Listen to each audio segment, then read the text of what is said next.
নমস্কার বন্ধুরা, যে কারণে আসা যে কোনো অনুষ্ঠানে এলইডি স্ক্রিন ভাড়ার জন্য যোগাযোগ করতে পারো আমার এই স্ক্রিনে দেওয়া নম্বরে। Thank you.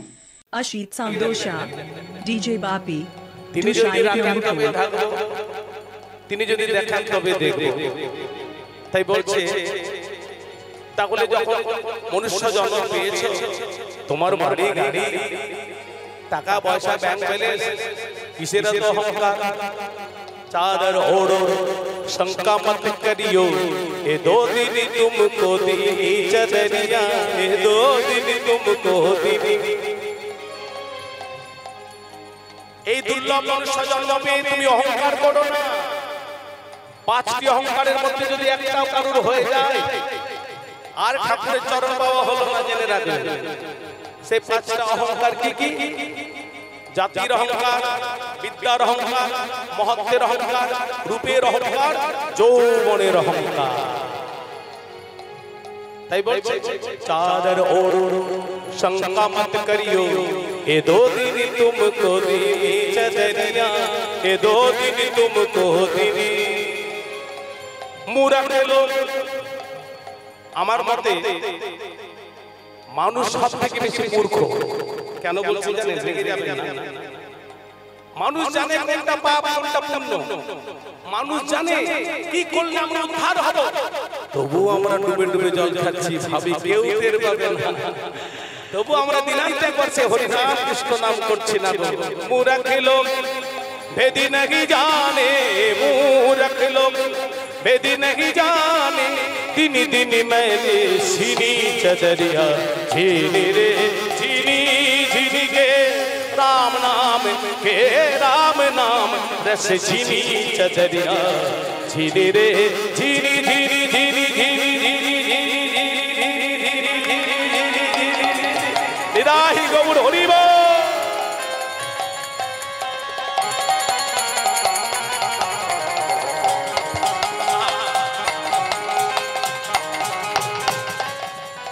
তাহলে এই যে দেহ চাদরটা আমরা পেয়েছি, এটা সদ্ব্যবহার করতে জানতে হবে। কারা সদ্ব্যবহার করলেন?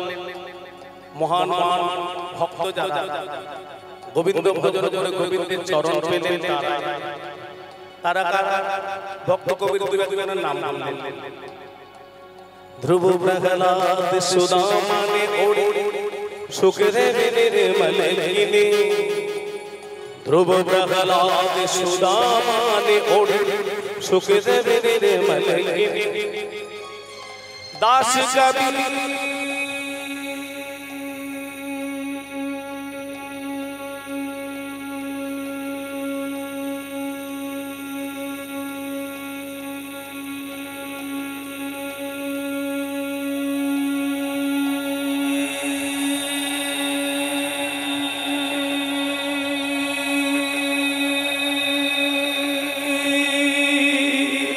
दास कबीर ने ऐसी ओढ़ी, दास कबीर ने ऐसी ओढ़ी, यूके की धर सीनी चदरिया झीनी रे झीनी झीनी के राम नाम के राम नाम के राम नाम के राम नाम के राम नाम रस झीनी चदरिया झीनी रे झीनी झीनी के राम नाम रस झीनी चदरिया झीनी रे झीनी रे झीनी रे झीनी निराई गौर हरि बोल।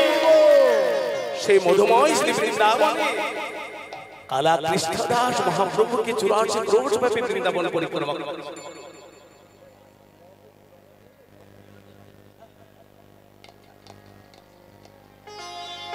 শুক্রবার দিন সেই মহাপ্রভু আমার কালা কৃষ্ণদাসের কাছে গিয়ে 84 ক্রোশ ব্যাপী বৃন্দাবন পরিক্রমা করছেন। আপনারা সবাই জানেন সেই মহাপ্রভুর আবির্ভাব এই দোল পূর্ণিমার দিন। কখন?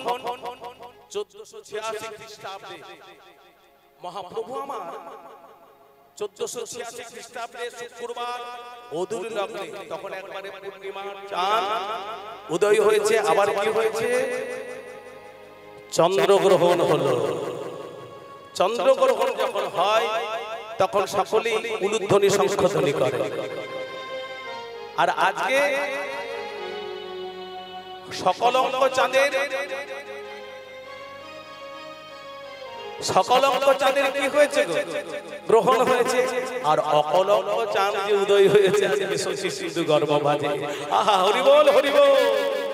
আমাদের গোড়া এলো রে সোনার নদিয়া, গৌর এলো রে সোনার নদিয়া।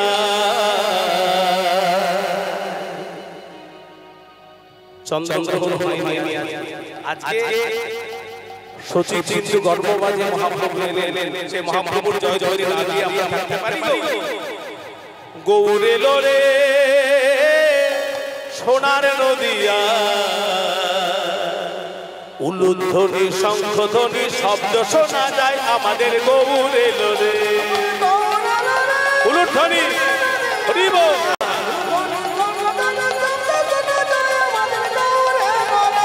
গৌর এলো রে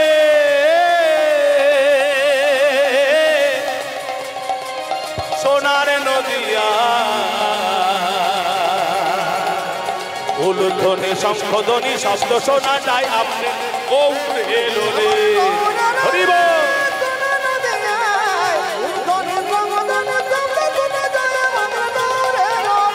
গৌর এলো রে আমাদের নিতাই এলো রে। হরি বল।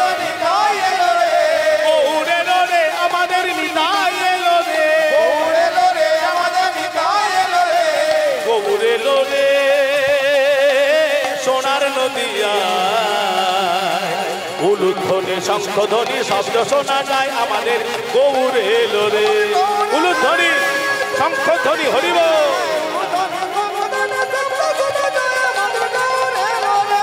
গৌর এলো রে সোনার নদিয়া, উলুধ্বনি শঙ্খধ্বনি শব্দ শোনা যায় আমাদের গৌর এলো রে। আই গো তোরা কে যাবি তোরা করে আয়, আয় আয় দুহাত তুলে। যারা সে গৌর দর্শন করতে যাবেন তারা দুহাত তুলুন।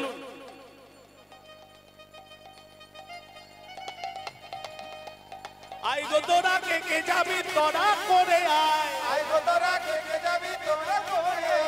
গৌর এলো রে সোনার নদিয়া, উলুধ্বনি শঙ্খধ্বনি শব্দ শোনা যায় আমাদের গৌর এলো রে। উলুধ্বনি হরি বল।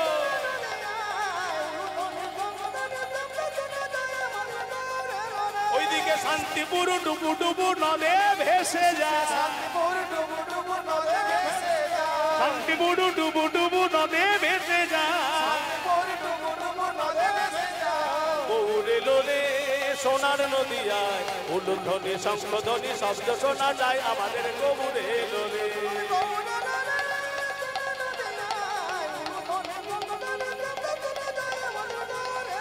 আমাদের গৌর এলো রে সোনার নদিয়ায়, উলুধ্বনি শঙ্খধ্বনি শব্দ হরি বল। গৌর এলো রে সোনার নদিয়ায়, উলুধ্বনি শঙ্খধ্বনি শব্দ শোনা যায় আমাদের গৌর এলো রে। গৌর এলো রে সোনার নদিয়ায়, উলুধ্বনি শঙ্খধ্বনি শব্দ শোনা যায় গৌর এলো রে। গৌর এলো রে সোনার নদিয়ায়, উলুধ্বনি শঙ্খধ্বনি শব্দ শোনা যায় আমাদের গৌর এলো রে। গৌর এলো রে।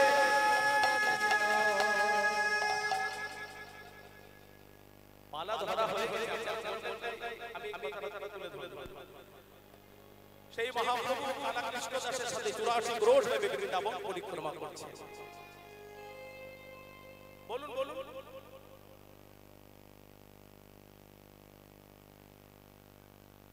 একদম কথা বলিনি আমি, সম্পূর্ণ ভাগবতীয় তত্ত্ব কথা এই কথা। তা মহাপ্রভু কালা কৃষ্ণ দাসের সাথে যখন গেলেন, কালা কৃষ্ণ দাস মহাপ্রভু প্রথম কোথায় নিয়ে গেলেন? পদকর্তা পদাবলীতে কি লিখলেন? দেখিতে দেখিতে উন্মত্ত চিতে, ভ্রমিতে মোহন বন, কৃষ্ণ দাস কহ হ্যার কালী দহ আগে কর দর্শন। এই পদাবলীর মানেটা বুঝলেন? পদাবলীতে পদকর্তা কৃষ্ণ দাস কহ হ্যার কালী দহ আগে কর দর্শন, মানে বৃন্দাবনে মহাপ্রভুকে প্রথম কালীদহ দর্শন করালেন। এই কালীদহে কালো রঙের একটা বিষধর সাপ, যার নাম হচ্ছে কালীয় নাগ, সমস্ত ব্রজধামে একেবারে অতিষ্ঠ করে তুলেছে, সবাইকে অতিষ্ঠ করে তুলেছে, বিষের জ্বালায় জর্জরিত হয়েছে সবাই। কিন্তু গোবিন্দ আমার সেই কালীনাগকে দমন করলেন। কালা কৃষ্ণদাস মহাপ্রভুকে নিয়ে বলছেন, এই দেখো প্রভু, এটাই কালী দহন। মহাপ্রভু বলছেন, হ্যাঁ রে, এই কালী দহন নামটা হলো কেন সেটা জানিস? বলে কথা প্রসঙ্গে বোঝা যায় যে কালীনাগ সেখানে বসবাস করতে বলে নাম হয়েছে কালী দহ, কালীর দহ। কিন্তু কালীনাগ যখন সেখানে ছিল না, তখন কি ছিল গো? কালীনাগ কোথা থেকে এলো? এই কথাটা জানতে গেলে আমাদেরকে বহু পূর্বে পুরাণে আছে কথাটা। যমুনার দক্ষিণ ভাগের যে দ, এখন যেটা কালী দহ নামে পরিচিত, তখন শুধু যমুনার দক্ষিণ ভাগের একটা দ বলে পরিচিত ছিল। সেখানে সৌভরী নামে একজন মুনি জলের তলায় ধ্যান করতেন। কত রকমের কত পন্থা নিয়ে ভক্ত ভগবানকে জেনেছে, ভগবানকে সন্ধান করেছে, ভগবানের মোক্ষ লাভ পেয়েছে। কেউ পাহাড়ে বসে, কেউ জঙ্গলে বসে, কেউ না খেয়ে, কেউ উপোস করে, কেউ অনাহারে অনিদ্রায় সব সময় ভগবানকে সাধন ভজন করেছে। কত রকমের পথ। সৌভাগ্য হলো এবছর মহাকুম্ভ মেলায় গেছিলাম, সেখানে এমন এমন সাধুদের সাথে সাক্ষাৎ হলো, আপনাদের কাছে একটু শেয়ার করি। দীর্ঘ বছর তারা সূর্য দেখেনি, পাহাড়ের পর্বতের গুহায় তারা ধ্যান করতে করতে যোগ বলে জানতে পেরেছে যে প্রয়াগরাজে মহাকুম্ভ মেলা হচ্ছে। তাদের ধ্যান ভেঙেছে, তারা তখন গুহা থেকে বেরিয়ে প্রয়াগরাজের উদ্দেশ্যে বেরিয়েছে। 12-14 বছর তারা সূর্যের মুখ দেখেনি।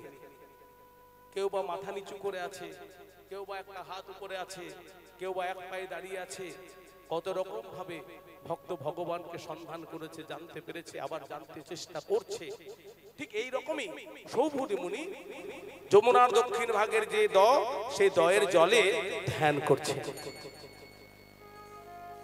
দয়ের জলের মাছগুলো একটু একটু করে বড় হচ্ছে। সেই মাছগুলো যখন একটু একটু করে বড় হতে লাগলো, বড় বড় মাছগুলো যখন লাফাচাপা করছে, সৌভরী মুনির খুব আনন্দ হচ্ছে। তিনি তো মাছ খেতেন না, তাই মাছগুলো বড় বড় হচ্ছে। একবারে মাছের চাষ করেছে। নিতাই গৌর হরি বল, হরি বল।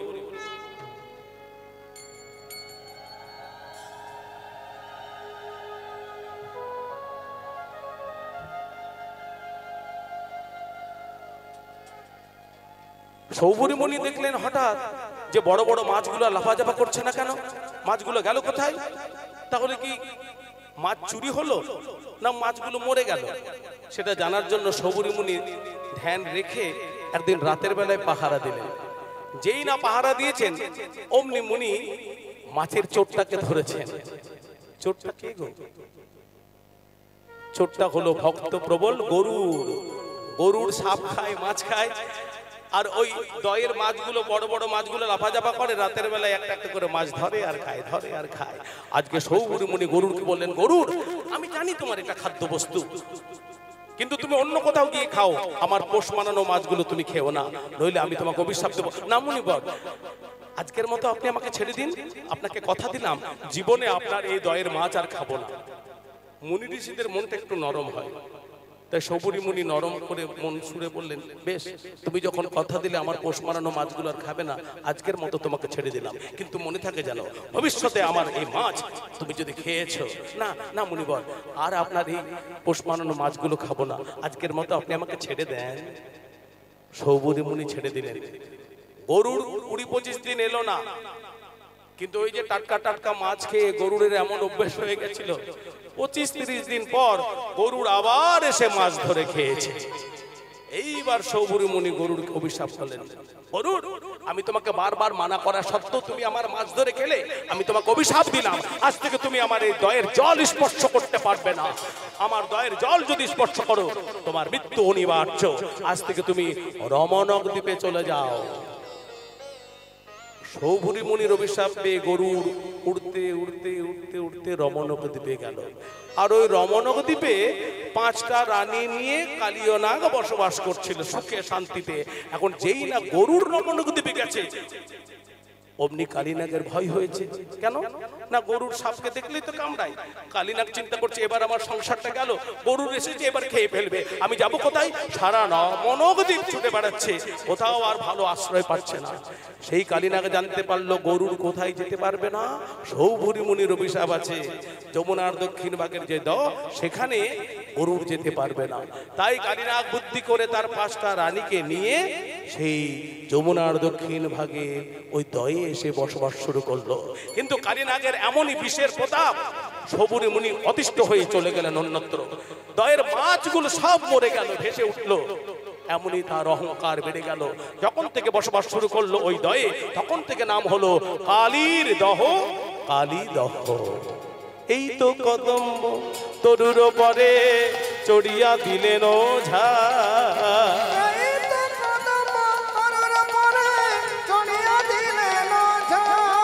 হে দাসী সুগণ করো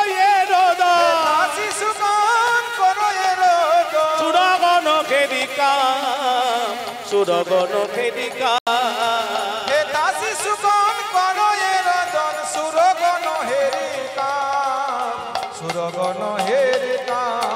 ব্রজপুরে কত দেখি উৎপাত, যতে কবর যবাসী, নন্দ যশোমতী হইয়া উন্মতি, কাদয়ে হেথায় আসি। নন্দ যশোমতী হইয়া উন্মতি, কান্দয়ে হেথায় আসি। এই কদম গাছের ওই ডাল থেকে গোবিন্দ আমার ঝাঁপ দিচ্ছিলেন কালীলোকের জলে।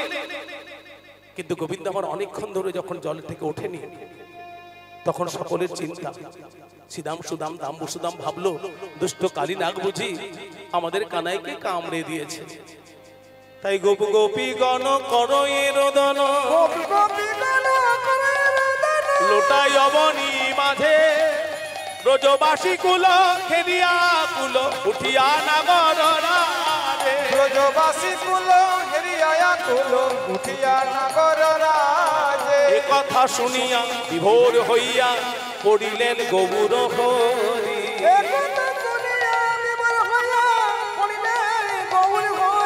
পুলকে পুরল সবে কলে বড়, পুরল সবে কলে আরে ঘুমে যাই গড়া করি গো, ঘুমে যাই গড়া গড়ি। পুলকে পুরল সবে কলে বড়, ঘুমে যাই গড়া গড়ি গো, ঘুমে যাই গড়া গড়ি। মহাপ্রভু আমার অচৈতন্য হয়ে গেলেন কৃষ্ণ ভাবে বিভোর হয়ে।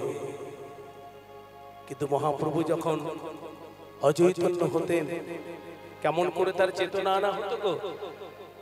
বারবার সমাধিস্থ হতেন।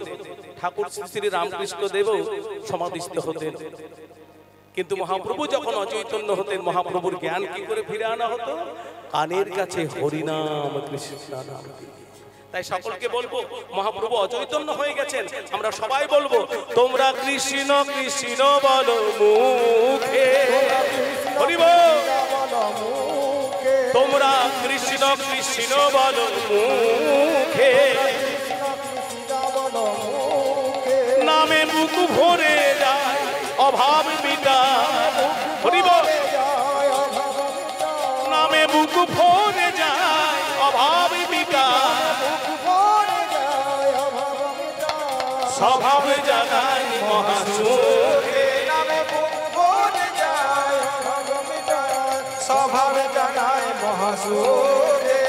কৃষ্ণ কৃষ্ণ বলো কে, হরি বল,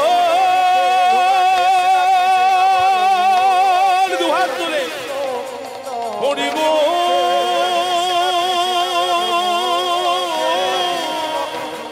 হরি।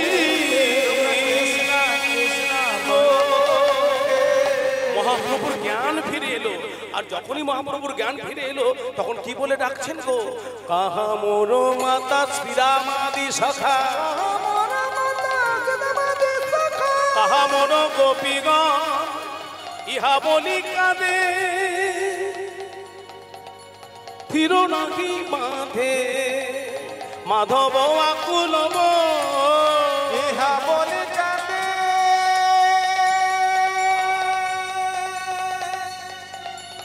চির নাহি বাঁধে মাধব আকুল ইহা বলি কাঁদে ধীর নাহি বাঁধে মাধব আকুল মন। পদকর্তা মাধব দাস আকুল হলেন।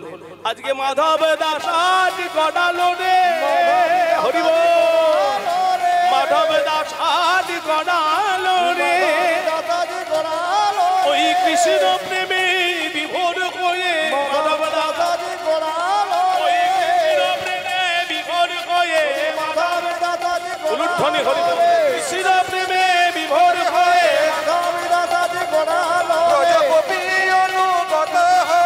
উলুধ্বনি হরি ধ্বনি হরি বল হরি বল। কৃষ্ণ প্রেমে বিভোর হয়ে কৃষ্ণ প্রেমে বিভোর হয়ে কৃষ্ণ প্রেমে বিভোর হয়ে মাধব দাস আজ গড়ালো রে। সমবেত ভক্তমণ্ডলী এবং আমার ভক্তিমতী মায়েরা, এতক্ষণ আমরা নবদ্বীপ লীলায় ছিলাম। চলুন আমরা সরাসরি বৃন্দাবনে যাই। বৃন্দাবনে গিয়ে ভগবান শ্রীকৃষ্ণ কালীনাগকে দমন করেছিলেন সেই লীলা আস্বাদন করি। সবাই যাবেন বৃন্দাবনে। আহা, কেমন করে যাব বৃন্দাবনে? এই মনটাকে আমরা বৃন্দাবনে নিয়ে যাব। চলে রে আমার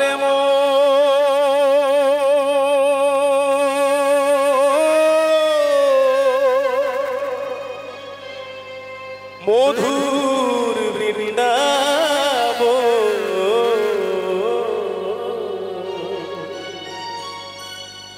চলে রে আমার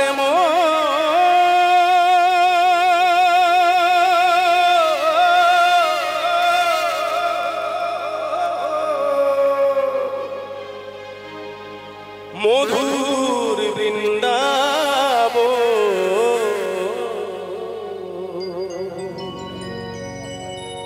ওই যমুনারি ধারে ধারে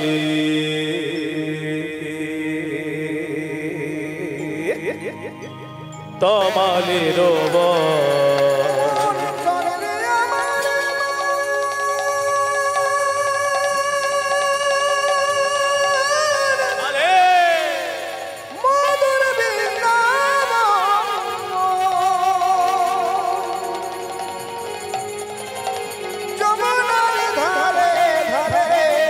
উলুধ্বনি হরি হরি বল হরি বল।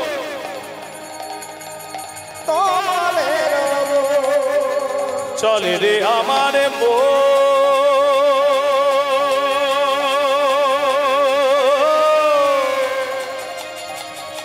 মধুর বৃন্দাবন, যমুনারে ধারে ধারে তোমাদের হরি বল।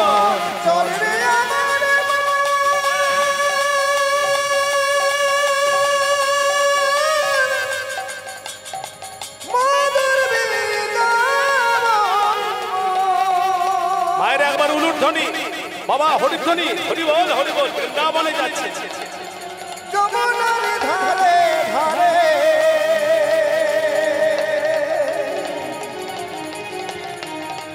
তোমাদের যেথায় শ্যাম সুন্দর মদন মোহ, যেথায় শ্যাম সুন্দর মদন মোহ, যেথায় শ্যাম সুন্দর মদন মোহ, শ্যাম সুন্দর মদন মোহ, পরে মুরলী বাদন যমুনারে ধারে ধারে তোমাদের হরি বল।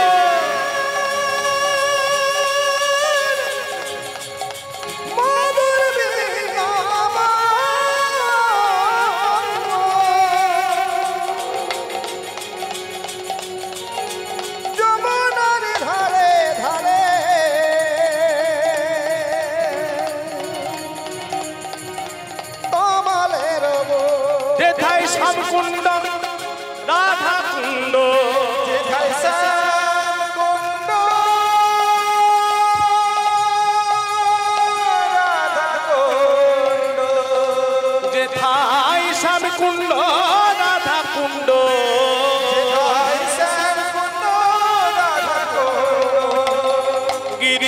গোবর্ধন যমুনারে ধারে ধারে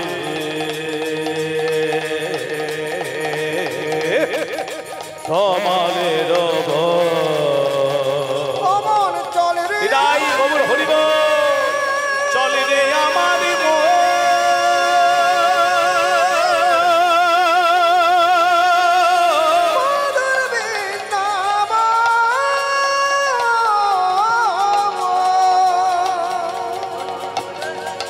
মন্ডল ষষ্ঠ মন্ডল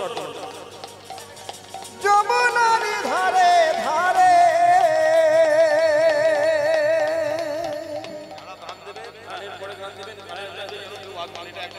তোমালের তোমালের তোমালের তোমালের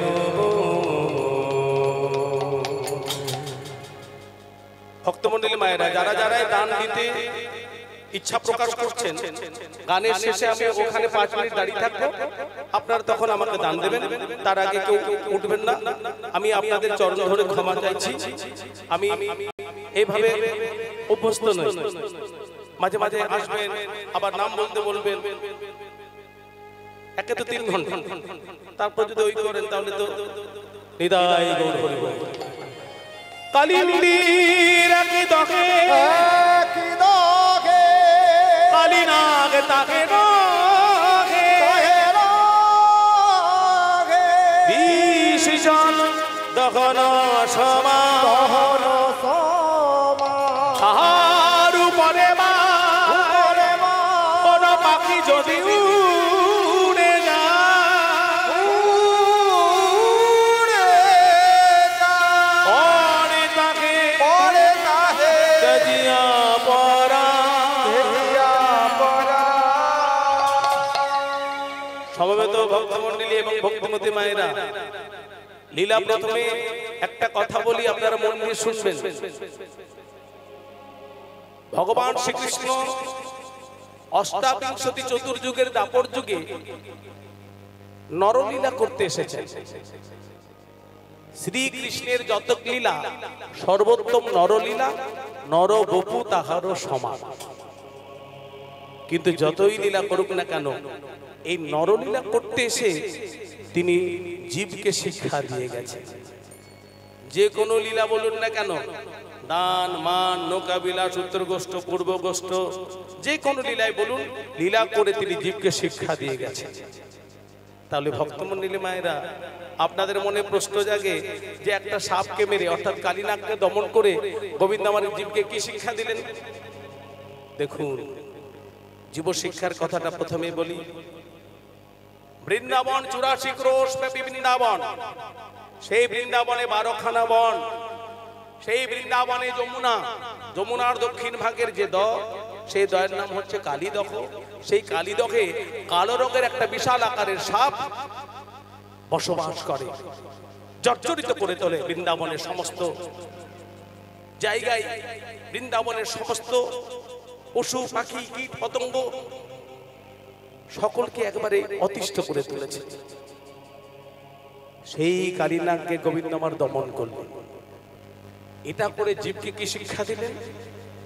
জীব শিক্ষার কথাটা এবার লক্ষ্য করুন, মন দিয়ে শুনবেন। এই দেহটাও তো বৃন্দাবন, এই দেহটাও বৃন্দাবন, আর এই দেহ বৃন্দাবনও 84 আছে গো। এই দেহ বৃন্দাবনে 84 কোথায়? হাতে মাপ করলে যেমন 3.5 হাত হয়, নিজের হাতের 3.5 হাত, আঙ্গুলে মাপ করলে 84 আঙ্গুল হয়। তাহলে দেহ বৃন্দাবনে 84 আছে। এই দেহ বৃন্দাবনে 12খানা বন কোথায়? বৈষ্ণবগণ দ্বাদশ অঙ্গে তিলক ধারণ করেন। দেহ বৃন্দাবনের সেই দ্বাদশ অঙ্গই হলো দ্বাদশ বন। এই দেহ বৃন্দাবনের যমুনা কোনটা? এই যে পেট বা উদর, এটা হলো দেহ বৃন্দাবনের যমুনা। এই দেহ বৃন্দাবনের যমুনার নিম্নাংশে, যেটাকে বলে আমরা তল পেট, সেখানে কামরূপী কালীয় নাগ বাস করেন। হৃদয় গৌর হরিব। গোবিন্দ আমার কালিনাগকে দমন করে কলিহত জীবকে বললেন, হে কলিহত জীব, তুমিও তোমার কাম রিপু কালিনাগকে দমন করো। নিজের মুখে তিনি বললেন, আমার ভক্তের মধ্যে যদি কোনো ভক্তের কাম রিপু বেশি থাকে, আমার চরণ পর্যন্ত তারা আসতে পারবে না। নিষ্কাম হইয়া করো কৃষ্ণের ভজন, তবেই তুমি পাবে সেই কৃষ্ণের চরণ। কামনা বাসনা শূন্য না হলে গোবিন্দকে পাওয়া যায় না। কামনা বাসনা শূন্য না হলে কৃষ্ণের চরণ পাওয়া যায় না। কিন্তু আমাদের কি অবস্থা হয়েছে? বিশ্বকবি রবীন্দ্রনাথের একটা ছড়া পড়েছি, আপনারাও পড়েছেন, আমিও পড়েছি। কুমোর পাড়ার গরুর গাড়ি, বোঝাই করা কলসি হাড়ি। এখন মায়েরা পড়েছেন তো? একটু হাত তুলবেন কিংবা জোরে হ্যাঁ বলুন। ব্যাস, কুমোর পাড়ার গরুর গাড়ি, বলুন, বোঝাই করা কলসি হাড়ি। কিন্তু যখন পড়েছি, ছোট ছিলাম, মানেটা তেমন বুঝতে পারিনি। যার যেমন ভাব তার তেমন লাভ। আজকে বড় হয়ে মানেটা একটু বোঝার চেষ্টা করছি। আমি যেভাবে বিভাবিত হয়েছি সেই কথাটাই আপনার কাছে তুলে ধরলাম। কুমোর পাড়ার গরুর গাড়ি, বোঝাই করা কলসি হাড়ি। হ্যাঁ গো, গরুর গাড়ি কোনটা? এই দেহটাই হলো গরুর গাড়ি। এই দেহ গরুর গাড়িতে কত রকমের হাড়ি কলসি গুলো বোঝাই করা আছে। কাম, ক্রোধ, লোভ, মোহ, মাৎসর্য, সংসারে ত্রিতাপ জ্বালা, আধ্যাত্মিক, আদি দৈবিক, আদি ভৌতিক, এই নেই ওই নেই, এই করতে হবে ওই করতে হবে। কত রকমের জ্বালা গো, কত রকমের বোঝা। এই বোঝা কি নেমেছে? কেউ বলতে পারবেন? বোঝা নামেনি। এই দেহ গরুর গাড়িতে হাড়ি কলসি গুলো এমন ভাবে বোঝাই করা আছে, বোঝা কিন্তু নামছে না। তাছাড়া এই দেহটাও তো মাটির দেহ। কাজী নজরুল ইসলামও এক জায়গায় বলেছেন, এই দেহ ভেঙে হয় রে মাটি, মাটিতে হয় দেহ।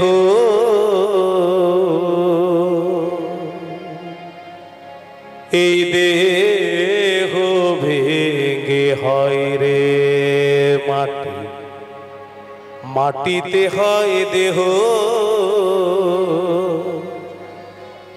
যে কুমোর গড়ে এই দেহ, তার খোঁজ নিল না কেহ রে ভাই, তার খোঁজ নিল না কেহ। এই দেহ ভেঙে হয় রে মাটি, মাটিতে হয় দেহ। পঞ্চভূতের ধারা, পঞ্চভূতের দ্বারা মানুষ সৃষ্টি। কিন্তু যদি মরে যায়, বৈষ্ণবকে সমাধিস্থ করা হয়, মাটিতে চাপা দেওয়া হয়, আর অন্যান্যদেরকে হয় জল সমাধি কিংবা আগুনে পুড়িয়ে দেওয়া হয় শ্মশানে। এখন জল সমাধি প্রায় উঠেই গেছে। তাহলে দু রকমের পন্থা হয়। মরে গেলে সমাধি দেওয়া হয়, আর শ্মশানে গিয়ে জ্বালিয়ে দেওয়া হয়। মাটিতে যদি সমাধি দেওয়া হয়, তাহলে আস্তে আস্তে সেটা মাটির সঙ্গে মিশে যায়। শ্মশানে জ্বালিয়ে দেওয়ার পর কি পড়ে থাকে গো? শ্মশানে জ্বালিয়ে দেওয়ার পর দুমুঠো ছাই ছাড়া আর কি থাকবে? সেই ছাইটা তো মাটির সঙ্গে মিশে যায়। তাহলে দেহ ভেঙে হয় রে মাটি, মাটিতে হয় দেহ। এই জীবনের চক্রটা এমন ভাবে তৈরি করা, যদি কর্ম কিছু ভালো করি, তাহলে হয়তো পরের জন্মে ভগবানকে ডাকার মতো শক্তি পাবো, মনুষ্য জন্ম পাবো। আর কর্ম যদি খারাপ হয়, কি ভাবছেন আবার মনুষ্য জন্ম পাবো? না। ভালো কর্ম না হলে মনুষ্য জন্ম পাওয়া খুব মুশকিল। শাস্ত্রে বলছে, যারা ধন সম্পত্তি নিয়ে চিন্তা করতে করতে মরে, সোনা দানা, তারা পরের জন্মে সর্বজনী পায়। যারা কামনা বাসনায় লিপ্ত থাকে, তারা পরের জন্মে বেশ্যা জন্মায়। যারা ছেলে মেয়ে মায়ার সংসারে মায়াবদ্ধ থেকে চিন্তা বেশি করে তাদের, তারা পরের জন্মে শূকর যোনি পায়।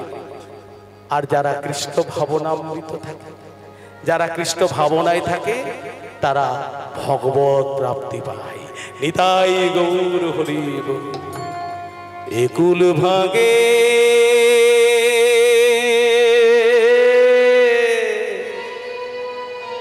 ও কুল গড়ে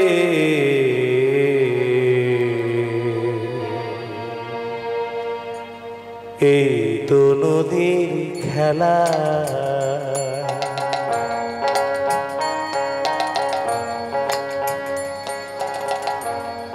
একুল ভাগে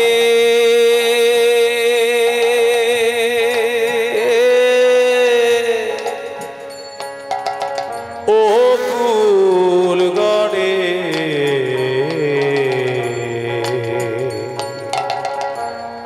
এই তো নদীর খেলা।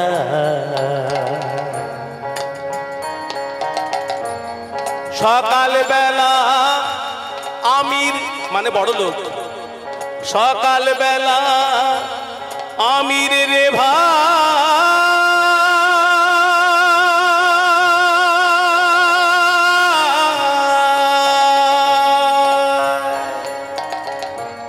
সকাল বেলা আমির রে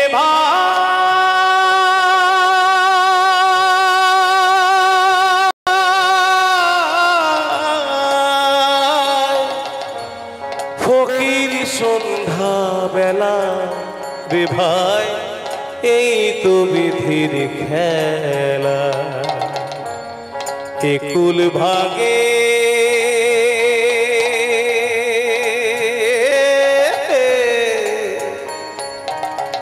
ও কুল গড়ে এই তো নদীর খেলা। এই দেহ ভেঙে হয় রে মাটি, মাটিতে হয় দেহ, এই দেহ ভেঙে হয় রে মাটি, মাটিতে হয় দেহ। যে কুমোর গড়ে এই দেহ তার খোঁজ নিল না কেহ রে ভাই, খোঁজ নিল না কেহ। রাতে রাজা সাজে নাটমহলে,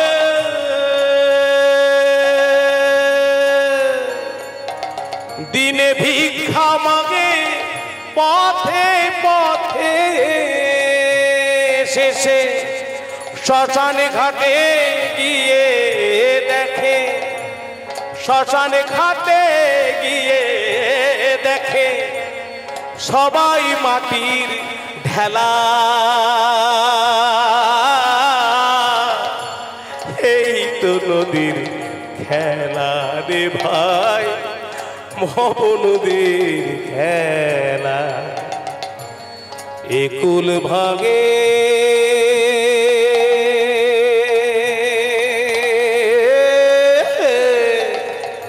ও কুল গড়ে এই তো নদীর খেলা, ভব নদীর খেলা। এই তো বিধির খেলা।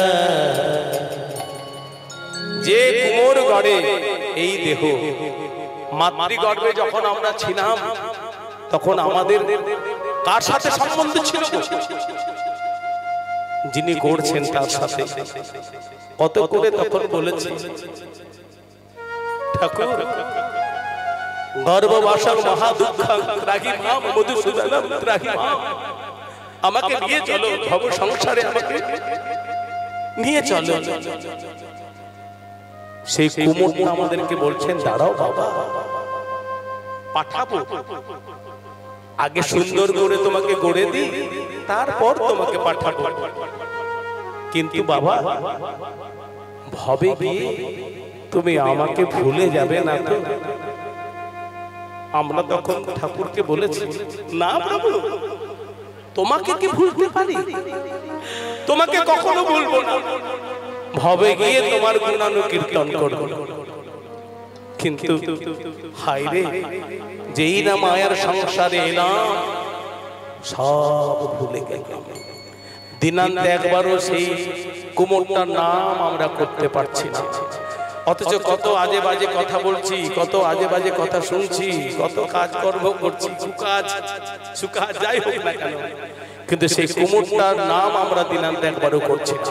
তাহলে কুমোরটার কি নাম গো? যিনি আমাদের গড়লেন সেই কুমোরটার নাম এখনো বলতে হবে না, বুঝতে পেরেছেন? সেই কুমোরটা হলেন পরম করুণাময় ঈশ্বর সচ্চিদানন্দ বিগ্রহ অনাদি আদি গোবিন্দ।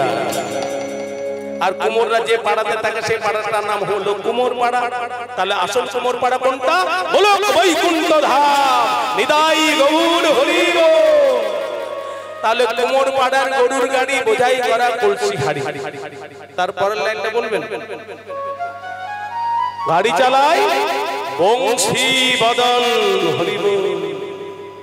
এই গরুর গাড়িটা আপনিও চালাচ্ছেন না, আমিও চালাচ্ছি না। যার বদলে বংশী তিনি চালাচ্ছেন। তার ইচ্ছা ছাড়া গাছের একটা পাতা পর্যন্ত নড়তে পারে না। আমরা তো ছাড়বো না। তিনি যদি চালান তবেই আমরা চলবো, আর তিনি যদি বন্ধ করে দেন, দেখবেন মেলাতে ওই দম দেওয়া চাবি দেওয়া পুতুল পাওয়া যায়। কেউ কোনো পুতুল আবার করতাল বাজাচ্ছে, কোনো পুতুল ঢোল বাজাচ্ছে, কোনো পুতুল আবার থেতে করে নাচছে। কিন্তু কতক্ষণ নাচ বাজনা? যতক্ষণ দম।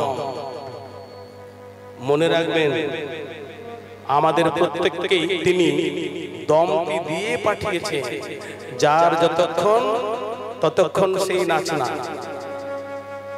যার যতক্ষণ দম ততক্ষণ সেই বাজনা।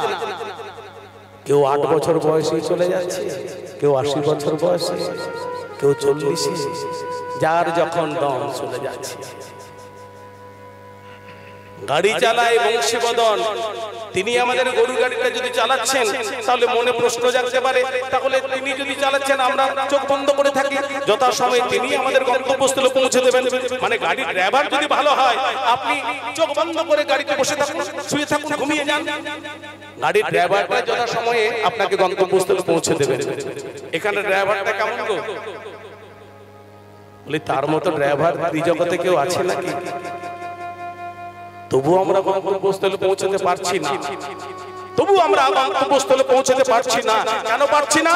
বিশ্বকবি রবীন্দ্রনাথ ঠাকুর পরের লাইনেই লিখে দিলেন, গাড়ি চালায় বংশীবদন। তার পরের লাইনটা কি গো?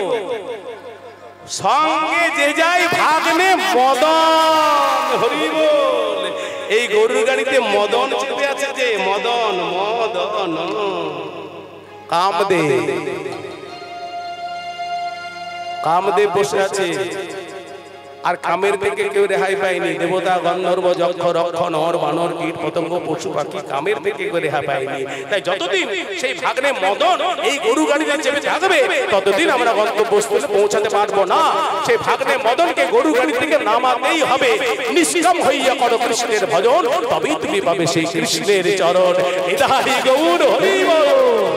কালিন্দিরি একই দেখে, কালী নাগে তাকে রহে, কালিন্দিরি একই দেখে, কালী নাগে তাকে রহে।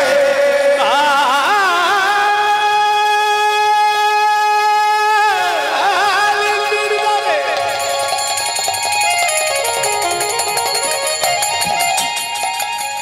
কালিন্দিরি একই দেখে,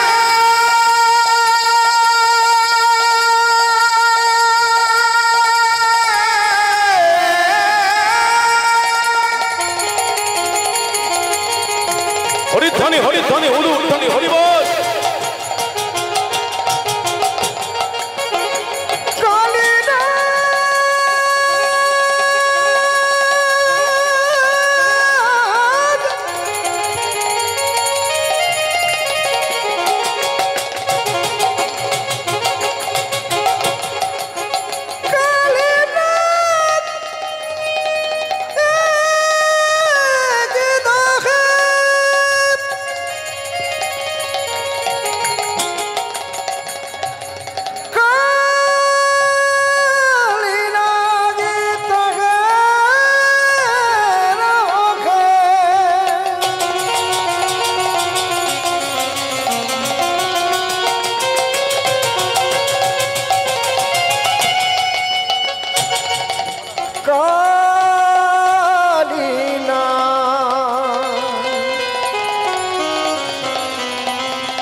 বিষে জল দহন সমান,